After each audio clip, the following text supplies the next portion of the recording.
Jason Pollen has exhibited internationally in 3 continents. He has been on the faculty of the Royal College of Art in London, Parsons School of Design, and Pratt Institute, before serving as KCI's Fiber Chair for 13 years. Please.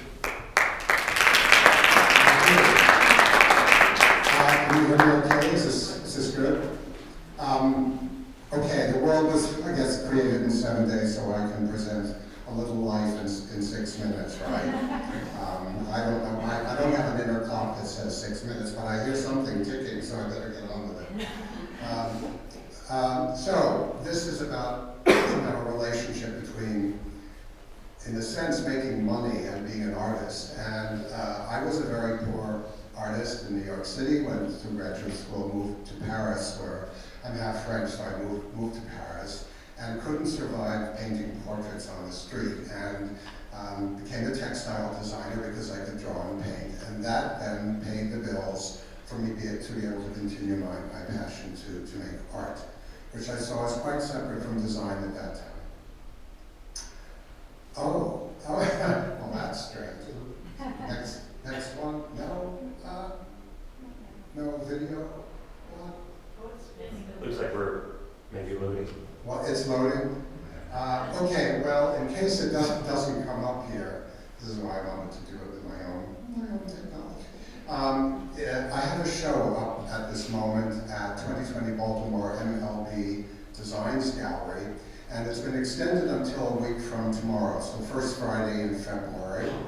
And the brochures that are for you give the information about what that show is about. Does it look like this won't happen? We don't know? Oh, okay. Well, I can't seem to move forward with the forward button here, and it's probably 3 minutes. I was just telling some folks here, I was invited to Scotland last year, and at 2 universities, they couldn't present my work. So I went to 2 cities in Scotland. They never could connect the cable and the projector to either my thumb drive or my laptop. So these things happen. Anyway, process. In 1966 in Paris, I ran out of money, and the first non-painting I ever did was collecting twigs in the forest and putting them onto non-gessoed canvas. And that has led to the most recent work, which are my descendants. They're on the right, and we'll see. They're supposed to move, but it doesn't look like they will. In any case, both of these works are in the show, so that the ancestors on the left and the descendants, there we go. And so that is my great passion and love at this moment. I am making lots of them. The play of light and shadow and movement is a big departure from where I was before. And well, I'll talk to you about Zahner in a minute and its relationship to that work. Okay, business strategies. So the good news is my entire life I've been trying to figure out a way to work with social media, kicking and screaming. But fortunately, I have an employee now who was first an intern last semester, and now my employee. She's a junior in the fiber department. She's right there. She's Diana Lerma. And because, yes, please applaud her. I mean, she is now my Saint Diana. You know, everything is happening because of that. In any case, in terms of pricing of work, yes, there's a bullet there about according to past sales, when you reach a certain plateau during a career, you tend to not want to go below that or jump too high above it unless you become the great star, which is not happening right now. So anyway, I also had the good fortune living in Kansas City after, I never thought I'd live here, but since I started teaching and stayed, I was able to start a mat company, and being the world's worst businessman, it failed miserably. No, not entirely. Actually, it did very well, except that the company that produced them, which is is Golden Star, Gary Gradinger's company here, actually in Atchison. We were able to print these things out onto, these are the kinds of floor mats that you see in places like this that usually either have a logo but no fine design. So we did that. But then he decided not to make mats anymore, and I wasn't willing to try to do this in China. So that came and went. The wonderful thing of being a big fish in a little pond, if I dare call myself that at all, is that you get to know people that are not necessarily the kinds of people you might not run into in New York or Paris so easily. So Bill Zaner and I worked on set design for the Kansas City Ballet, and that was a great revelation for me, wonderful. I've never worked large scale, and now, goals. Reaching high-end designers, you can see exhibition venues, working large scale. So I'm thinking of doing digital prints, maybe of some of my work, if that pans out. I'm talking to a couple of CEOs here to see if we can make that happen. But in the meantime, we are making translations of the Descendants in metal, much larger scale than what we have now, that I have now. And those will be, those will be for sale at the PCAI auction in June. So I'm really happy to be working with Meg Zaner and Bill Zaner and Sean Kelly on that project.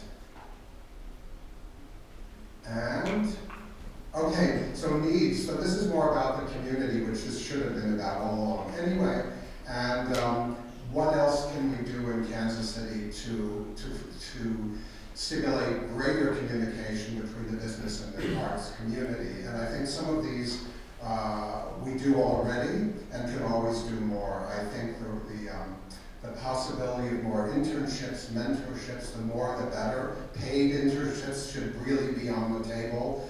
I think a lot of companies that don't pay their interns are doing themselves and certainly the interns a disservice because of what the interns bring to the table.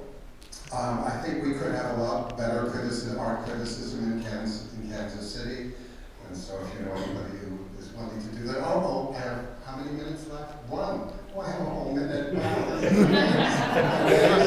So integration of more performance-based arts, I think some of that's happening again. This seems to be an age of collaboration, and it's a wonderful thing for all parties concerned to stretch beyond their own medium into other realms. So, thank you. So, yes.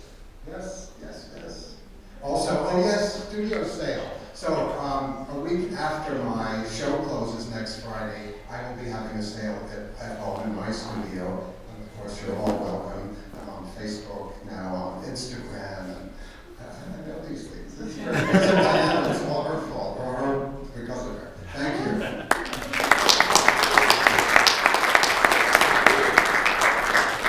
Thank you very much. Jason, if you'd like to stay at the front here, I think we're going to do this one on do the Q&A. So if anybody has any questions, Please have a question. Comments. And yes, I am a tango teacher, and yes, next week from Friday I will be giving a free tango lesson at the gallery from 7 to 8.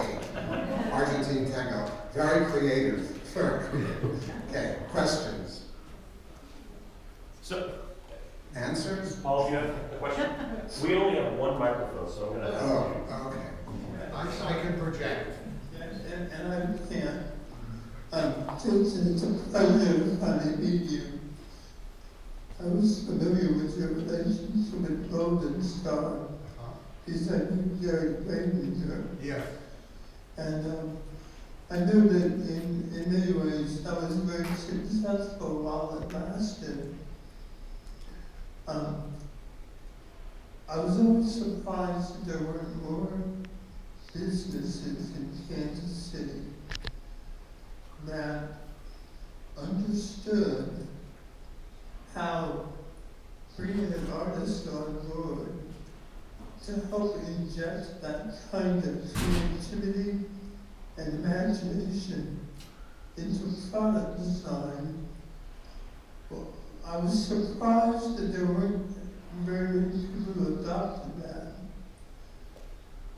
What's your perspective or maybe insight into what those challenges are and what we might do to encourage more of that kind of business and artist collaboration? It's a wonderful question. I love the question. Oh, sorry, the question really basically is how do we get more businesses to interface with artists to create maybe things that are not familiar to them as a pattern of way and a way of working, which I think a lot of this has to do with time that people see. We live in a world in which time seems to be indelibly tied to money. And I always knew from a very early age that I would always choose time over money. And people said it was unrealistic, but in fact it turned out to be extremely realistic in my case, and everybody has a different path. But I know that lots of business people are so pressured into getting their, doing what they have to do on a daily basis that they don't leave that time. And that's not true in Europe. In Europe, a lot of people open their doors to creative people because it gives them an awareness of things going on that they don't see every day. And then the light might go on. The only reason I did these mats was I asked Gary Gradinger if anybody had ever done high design on industrial mats, and he said no, there'd be no market for it. And I said, well, could we try one? And that led to hundreds of them, in hundreds of stores and museum shops, and so on. So I think there are many, many people who could do that here.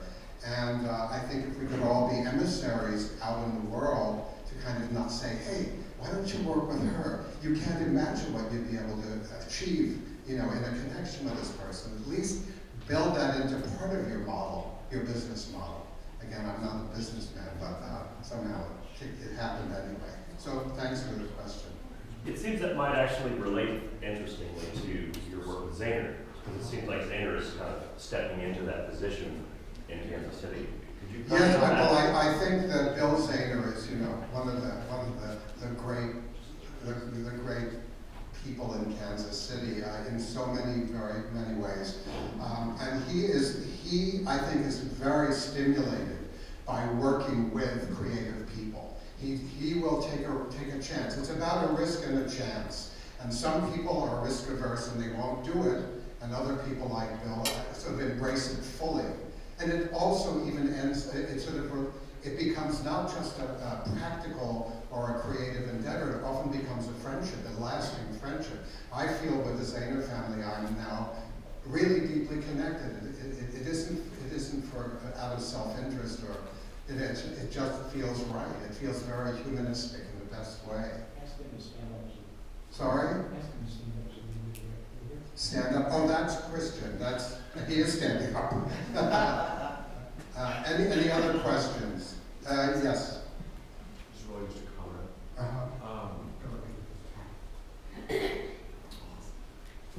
I'm not an artist. I'm the librarian guy who's going to be talking in a few minutes, but I was just sort of a thought suggestion.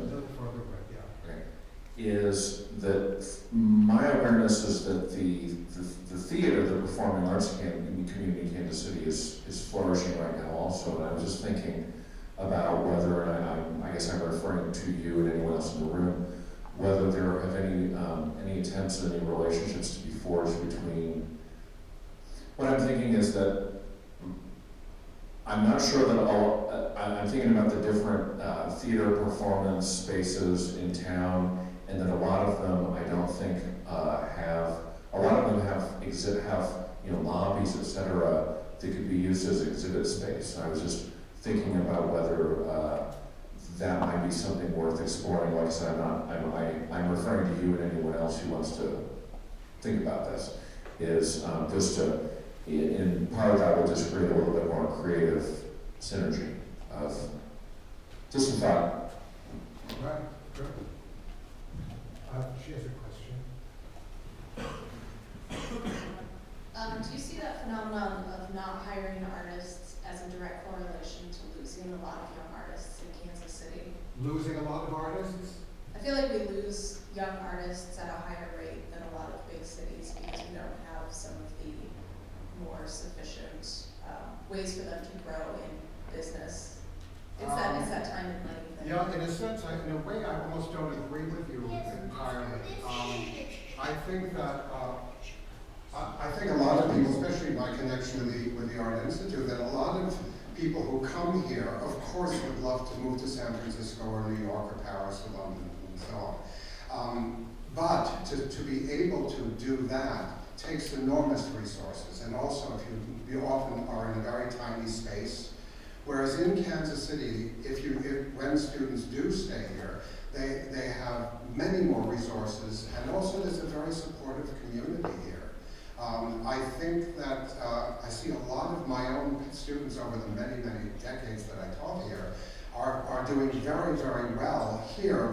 One in particular, Deborah Smith, who moved to Brooklyn, didn't quite work out the way she had hoped, although some good things happened, but back here she's flourishing. And I know many, many people have done that. Some have achieved success in the bigger cities, and of course it's great if you can do that. But I think realistically, as a plan B, let's say, this is certainly a good place to immerse oneself as an artist. But I think everybody should get out of here and go somewhere else and experience the rest of the world. And that is certainly that. Yeah. Oh. Just as a quick follow-up to that, the research shows that the net result of artists leaving and coming to Kansas City has been positive. Pretty much every year over the last decade or so, except for right around the recession, the worst year of the recession. So there's actually a significantly higher number of independent artists, writers, and performers living here now than there were in 2002. Just a quick comment about that. In the 30 plus years that I've been here, the arts community in Kansas City has really flourished in a way I certainly didn't expect in 1983 when I first came. The performing arts, the Kaufman Center, this school, which is a jewel, and what the Nelson has achieved. I mean, I think this is a continuing embracing of the arts and seeing it as an enormous contribution to a city for the vitality and meaningfulness of the people who live in the city.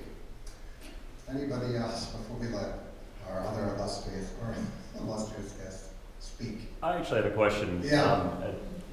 Kind of along these same lines, I have ties in the theater community, and I often hear that in the theater they're able to take risks here that they can't take in other places because theater rents are cheaper and home rents are cheaper, cost of living is cheaper. Has that affected you in any way living in Kansas City?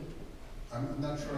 That the lower costs of living and creating allows you to take bigger risks. Oh, absolutely. I certainly couldn't have a house with a studio that I have in New York City. I lived on the 32nd floor of a high-rise, but there was really very little room for creativity to happen in that space. And what I do see is people like or groups like the Owen Cox Dance Company. They're really reaching out, embracing other artists to create visuals for them. And I think they are a perfect example of being able to afford what they certainly couldn't afford in other bigger cities. Mm-hmm. So yeah, definitely. Well, we do have one more question over here. Sure. I'll bring you up. I just wanted to react to what was just said. Perhaps it's the case, though, that the cost of living in Kansas City is going up. And is that a consideration for artists with the Google Fiber and the streetcar and general growth? Must be. I mean, I think for all of us, sure, when if you don't have a salary that sort of increases along with the cost of living, that becomes a problem for everybody. And certainly artists who often don't have if they don't have a 9-to-5 job and they are relying on sales, it's of course always a problem. But these cycles come and go all the time. It's a precarious world. Being an artist is not for sissies. I have one final question. It's kind of our GUILDit question. Yes. And that is, what can those of us in this room right now and in the larger community do to help you achieve your goals in your art, in your life? Oh, I want you to achieve the next generation's goals. I am so grateful to what has come my way here, but I really want to do everything possible for people who aren't in the position that I'm in now, and who have great good luck along the way. And so I think in any way that we can help and spread the word, that's what we need to do. And I'll be out there waving the flag. Okay, thank you all. Thank you very much.